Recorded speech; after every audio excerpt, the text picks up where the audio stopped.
ito lang po kasi yan, no? Kung kayo ay Pilipino, wag po kayo puro koda ng koda. Dapat po sumunod tayo. Kung ano po yung inaano ng ating presidente, sundin natin. Di ba? Kasi nga, ang bagong Pilipinas ay dapat masunod. Sumusunod kung ano yung batas, kung ano yung ano niya. Hindi yung tayo ay ganito, ganyan. Ang bigas, bakit? Kailan po naging 29 kilos ang bigas? Kahit Cory pa lang wala ng 29 kilos ang bigas, ha? Diba? Oo, diba? Bagong Pilipinas, bagong buhay, bagong lahat. Kaya wag na po silang koda ng koda. Sumunod na lang po sila, suportahan po nila kung anong programa ng gobyerno para po ang bansang Pilipinas ay gaganda.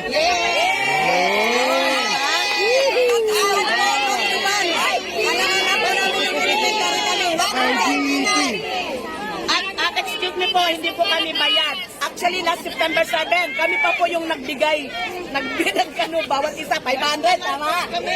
Nag-convention kami sa isang bansa Pilipinas. Kami pa po ang nagbayad. Ayan, kami.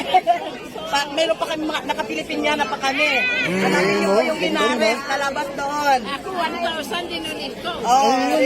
Kami pa po yung nagdo-donate, hindi kayo yung binabayaran. Mas magaling daw si Duterte, sabi dito, mas magaling daw si Duterte. Sana nga kung magaling si Duterte nila, no? Dahil sinasabi nilang bangag siya po. Dapat pinakulong na nila si BBM noon pa man, no? Di ba? Magaling yan, eh. Saan ka makikita? Saan ka makikita ang medahon? Magaling siya mag-protect ng mga talagang malalaking mga ano.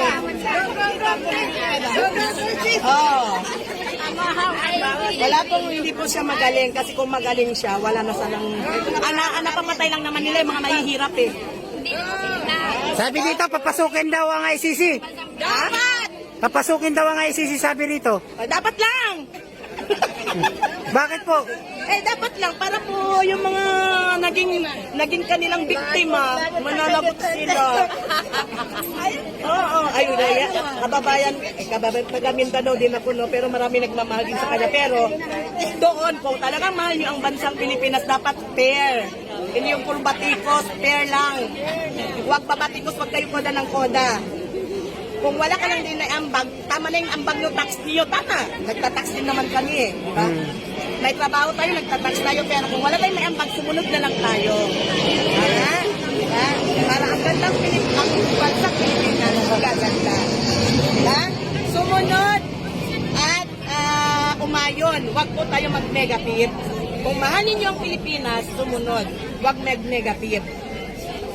Ayan, so bigyan nyo ng mensahe yung mga negative people na bumabatigo sa ating mahal na Pangulong Bongbong Marcos. Yun po, yun na nga po minsan nga po sa mga comments, sinabihan pa nga po na user daw ako kasi ang ganda-ganda po ng post, ang ganda-ganda po ng post. Ang sabi ko, keep safe, first family, we love you from isang bansa Pilipino. Alam mong sagot sa akin, che, ano ganun-ganyan.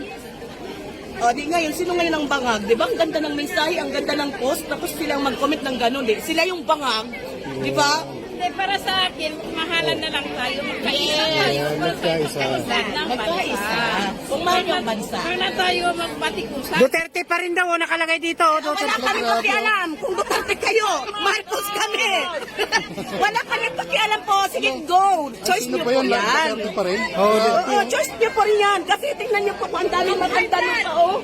Andun pa po, marami. Ang dami pa. Hindi kayo. Mga bangag din daw, mga bangag. Wow, ang gaganda namin, bangag. Oh my God. Sir Marlon, one movement. Bangag daw ang Marcos Layanis. Kayo ang bangag. Yung mga nagsasalita ng bangag, hindi nag-iisip. Basta na lang koda ng koda. Di ba? Dapat connect your tongue to your mind. So, kayo yung bangag. Yung mga nagsasabing bangag, kayo yun. Ayan, mensahe sa mga bangag. Mensahe sa mga bangag dyan. Love namin si BBM. Yo! Bangag kami sa pagmamahal sa mga Marcos. Ayun. Adik daw, adik. Yes! Adik kami sa pagmamahal sa bansang Pilipinas. Adik kami sa pagmamahal sa mga Marcos. Grabe, ano pa? Ayun. Duterte forever daw, oh. I don't care. Marcos forever din kami. Grabe naman yung mga ano. We don't care. Di ba? We don't care. Paano pa? Sige, ano pa? Sige. Oh, ano pa, comment daw kayo dyan. Ano? Forever. Marcos forever kami. Dami namin, oh. May nagsabi naman dito, impeach daw Sara Duterte. Yes! Impeach sa Duterte! dapat magmahalan lang. Walang magpatuhan. Oo, magmahalan, magrespetuhan. Ngayon, kung sinabi nilang Duterte forever, choice nyo yan po, respetuhin namin. Pero wag na wag nyo kami sabihan, bangag dahil ang pagmamahal namin kay BBM sa mga Marcos is bangag na talaga. Kahit wala pa kaming almusal, nandito na kami. Bangag talaga kami.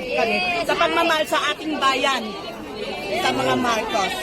Ayun, galing niya ate. Thank you. Maraming salamat ha. Sang bansa Pilipino! Ayun. Thank you. Sampal-sampal po.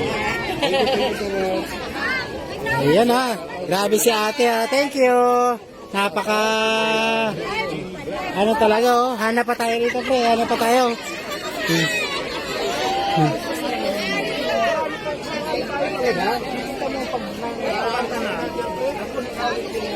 Meron.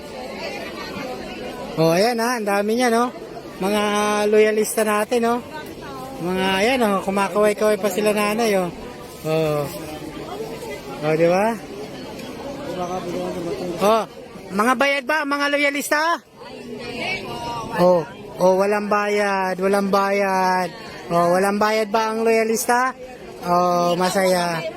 Oh, ako binabayaran ako ng YouTube. Saka na sa pagsahod ko na nanay. Oo. Oo. Opo. O ano masasabi mo sa mga ano natin, mga kababayan na hindi naniniwala sa ating Pangulong Bongbong Marcos? Ayun lang yun. Sila lang yun. Sila lang. Kaming matatanda, wala na sa amin namin yun. Kasi malapit na rin kami pupunta ng ibig. Okay sa amin yun. Kung ano bang gawad nila. Bahala na si Lord. Marcos pa rin. Bahala na si Lord. Opo, Marcos pa rin. Oh, Marcos pa rin. Marcos pa rin. Marcos pa rin. Marcos pa rin.